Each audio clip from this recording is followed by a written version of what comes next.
LAC पर चीन खामोश रहा है, लेकिन जम्मू कश्मीर में पाकिस्तान की हिमाकत नहीं थम रही। अखनूर में कल आतंकियों ने हमला किया, जिसका जवाब दिया जा रहा है। अखनूर सेक्टर में कैरी बटर इलाके में सुरक्षा बलों और आतंकवादियों के बीच दूसरे दिन भी मुठभेड़ जारी है। कुल 3 आतंकी ढेर किए गए हैं। एक आतंकी लाश बरामद कर ली गई है। सूत्रों का कहना है कि अभी 2 आतंकवादी और हो सकते हैं। कल आतंकियों ने सेना की गाड़ी पर फायरिंग की। इसके बाद इलाके में तलाशी का बड़े पैमाने पर अभियान छेड़ा गया। इसी में 3 आतंकियों को ढेर किया गया। 2 और आतंकियों के छिपे होने की आशंका जताई जा रही है। मीर फरीद हमारे साथ हमारे सहयोगी और जानकारी के साथ जुड़ चुके हैं। मीर फरीद, देखिए सर्च ऑपरेशन लगातार चल रहा है, क्या कितनी कामयाबी अभी तक और हासिल हुई?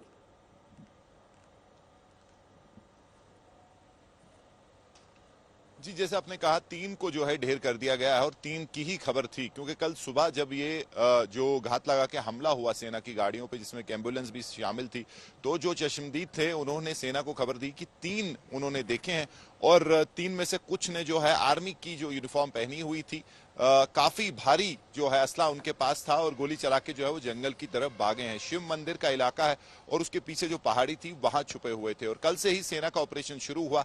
काफी तेजी से जो है जवाबी हमला सेना ने किया और इसमें अब खबर है कि 3 को जो है मार गिराया गया है।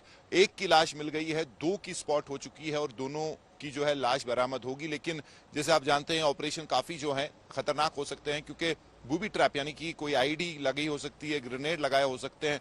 तो सेना तभी जो है बड़े आराम से जा रही है आगे, पूरा स्वीप सैनिटाइज करके, और 3 को जो है मार गिराया गया है। 3 की आइडेंटिटी नॉन लोकल फिलहाल बताया जा रहा है, लेकिन जब बॉडी मिलेगी तो जो पहचान होगी उसके बाद साफ होगा कि कहां कब आए थे, कहां के हैं। और जैसे हमने देखा है कि पीएफएफ जो जैश का शैडो है वही ज्यादातर इन अटैक के पीछे होता है, तो इसमें भी उन्हीं का हाथ हो सकता है। लेकिन बड़ी कामयाबी सेना के लिए, क्योंकि इससे पहले 2 हमले हो चुके हैं, सोनमर्ग में, बोटपथरी, गुलमर्ग में, जहां 4 लोग मारे गए थे और सोनमर्ग में 7।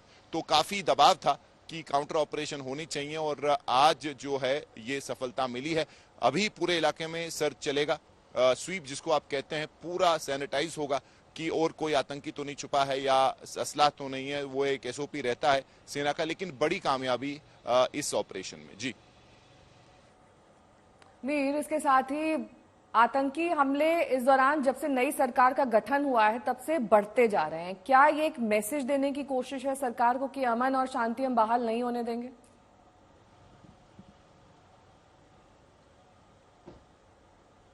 जी बिल्कुल, इससे ये बात तो साफ होती है कि स्लीपर सेल जरूर थे। जहां पिछले 5 साल में जो प्रहार हुआ है इकोसिस्टम पे टेरर के और 370 हटने के बाद सरकार ने जरूर दावे किए थे कि काफी हद तक उन्होंने जो हालात को कंट्रोल किया है, पत्थरबाजी बंद है, टेरर का जो इंफ्रास्ट्रक्चर है उस पे कमर तोड़ वार हुआ है। इसी वजह से जो आपने देखा होगा पिछले 1 साल से हालात काफी सामान्य थे, इलेक्शन अच्छे से हुए और जैसे ही सरकार बनी है इसमें कोई शक नहीं कि एक के बाद एक हमले हुए हैं। सबसे बड़ा हमला सोनमर्ग में, जहां एक सुरंग कंस्ट्रक्शन जो एजेंसी थी उसके एम्प्लॉइज पे हमला हुआ, 7 लोग मारे गए जिसमें 5 जो है नॉन लोकल भी शामिल थे। उसके बाद गुलमर्ग जो कि एक फेमस टूरिस्ट डेस्टिनेशन है, उसके एलओसी के इलाके में बोटपथरी में हमला हुआ, बिल्कुल इसी तरीके से घात लगा के हमला हुआ, 4 लोग मारे गए और इसमें 2 सेना के जवान भी शामिल थे। तो कहीं ना कहीं साफ बात यह है कि एक मैसेज है कि हम खत्म नहीं हुए हैं, हमारे स्लीपर सेल वही हैं और जब चाहे हम हमला कर सकते हैं और अब हम बड़े हमले भी कर सकते हैं। तो इसमें चिंता का विषय जरूर है, लेकिन सुरक्षा बलों का माने तो काउंटर ऑपरेशन चलेंगे